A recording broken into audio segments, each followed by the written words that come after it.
What's going on, guys, and welcome back to the channel. I'm using my phone today because I forgot my GoPro and my bag at the house. We got Logan over here sweeping floors.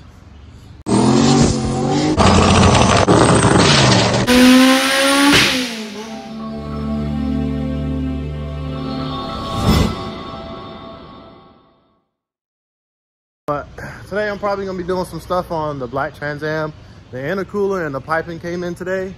So probably gonna start mocking that up how I want it, and pretty much got the front end secured right now. Also, I got the intercooler and the piping. Unfortunately, when they sent me the piping, they sent me piping with blue couplers. So maybe having to order like a couple kit or just use these blue couplers for mock-up. So if y'all see this video, not using the blue couplers, all right? I don't know who would use blue couplers anyway. So what I'm gonna do is I'm gonna come up with a plan on how I'm going to mount the intercooler and run the pipe. I pretty much know how I'm gonna run the piping because there's already provisions for it that I kind of scouted out when I started the install. What I'm gonna do is probably mount the intercooler somewhere like here, and because the radiator will be behind it. I have the radiator over there on the floor.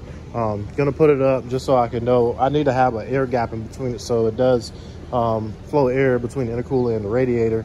And pretty much, yeah, I need to do that. I need to put the front end on the car. Also, just to measure how much distance I have, and that front end is heavy as hell. So let me try and get to that now, and get back with you guys.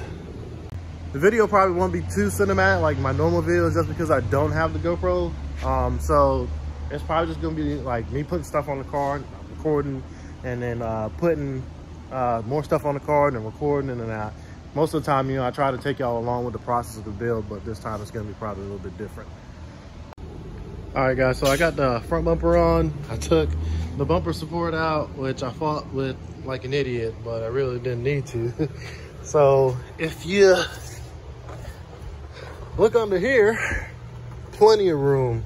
So what I think I'm gonna actually do is vertical mount the intercooler, and let me see, this needs to come out.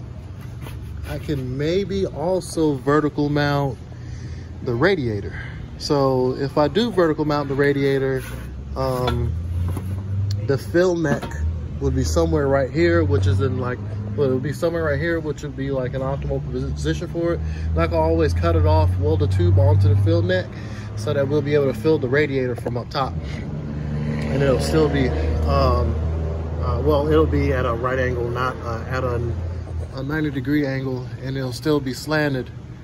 Not be slanted, I'm sorry. So what I'm gonna do now is just come up with a way to vertical mount the intercooler in a way that it is sturdy. So I'll probably come off of here with some, well, these bushes are gonna get changed to some solid bushes anyway, so it just won't move around a lot. So what I'll probably come off of here with some angle line at like this angle, and then just mount the intercooler flat like this, because on some kits that I see online for these cars, well, people that make their own kits, I should say, they do vertical mount the intercooler, I guess, to give the intercooler its own airflow from these vents here, and then give the radiator flow from these vents up here. All right, guys, so here's the idea that I came up with for intercooler mount. So I have a piece of, I think this is 3/8, yeah, 3/8 rod. So basically measured the distance between this frame rail and this frame rail. Ain't no frame rail, but the radiator support, and I came with 33 inches. And from the tabs on the intercooler, it is 27 inches. So I know I needed 3 to 4 inches of rod to come out of the radiator support. Well, I knew I had 3 or 4 inches of space between the dead space between the radiator support and the intercooler. So what I did is I took the rod, I had some little clamps laying around, or some U clamps or whatever the hell these things are called. And basically I came up with the idea of just welding it to the end of some of the extra rod that I have, custom rod out. I welded a 12mm bolt to the opposite side of this piece of rod. So what we're gonna do is slide this onto here, and then I'm gonna measure how much I need the intercooler to sag, I should say, or the angle of the intercooler I need. Then I'm gonna cut it. I'm gonna weld another bolt in here, and then on the other end of the bolt, I'm gonna put it through this, put a nut in it, and then to secure this to the angle that I need, I'm just gonna bring the MIG welder over here. I'm gonna tack it up and then pull it all off, bring it over to my welding station, TIG weld it, and then we'll put it back on, and then I make a lower support for it that'll go from the bottom of the intercooler to the bottom of the radiator support, which should be able to make it sturdy. All right, guys, so here's pretty much the almost completed product. So have the intercooler vertically mounted. It's in still like the mock-up stages. So I got the 12mm bolt on the end of this, 12mm bolt on the end of that. I had to extend these, I guess, brackets, holders, whatever you want to call them, out some, like an inch and a half, because I measured wrong. Should have cut twice, cut once, measured twice. But anyway, I got a pretty much a stabilization bracket marked up on it right now that I'm going to take off as a whole unit, welded up, and then I'll show you guys that finished product. But pretty much it's coming along pretty good. After I finish making this bracket, then I'll start on making the charge pipe for both sides. And I need to order some 3.5-inch piping to go to the throttle body, so I can put both blow-off valves on, because we are running Turbo Smart, the Raceport black blow-off valves, and the Hypergate 44mm on this setup. So like the gates are already on the elbows. I did them last time. I didn't take a video of it, but I should have.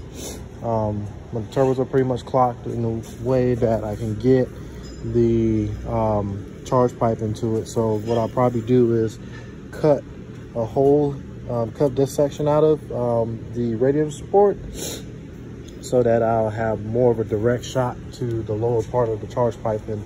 And I'll probably just use those blue couplers now for mock-up, like I said before. And then I'll order some black ones after I get everything figured out. All right, so pretty much about got everything wrapped up on the turbo kit. Just need to order a 3 to 4 inch 90, and then I'll just finish welding everything up, polish this pipe. Found some black couplers. The brace for the intercooler is all buttoned up. It's not going anywhere. The next video you guys will probably see on this car will probably be me doing the exhaust. I need to talk to the customer about what we can do about this brake booster. Ben gave me a couple great ideas. Willwood makes a smaller booster that'll make the master cylinder go back there, and then we can redo the lines and have a better looking setup. But my plans are with the exhaust are to pretty much go out this way, come around the control arm, get enough room, and then come out right down here in the bottom part of the fender. Feel like it should be a pretty good spot for it. But yeah, everything's pretty much just all tacked up right now. I was going to do 3.5 inch, but I found some scrap 4 inch that turned out pretty good. So once I get all welded up, I can polish it out. It'll look pretty much like all the other polished pipes that are on the car. And then I just put clamps and couplers on everything. Well, not clamps and couplers, but clamps on all the couplers, and then make the dump tubes, the exhaust, like I said, bolt the accessories on. This shouldn't be an issue. I'm probably gonna mount I am gonna mount the fan on this side. Just need to figure out a way to mount the radiator itself. Might weld some tabs to it, and then have the some tabs come off of this, and then just pretty much it'll secure the radiator itself. But all in all, the project's coming together pretty nicely. I'm really excited to get it done. I need to do the oil feed and return lines, and also need to get some fittings for the top of these Borg Warners, because they don't use conventional like 4AN or NTP type fittings. So I got to get some adapters for them that can accept that. My local what's it called, hydraulic store is where I normally get it from. That's where I got the fitting for that turbo on my car. But thanks for checking out this video. Comment, like, share, subscribe, and I'll see you in the next upload.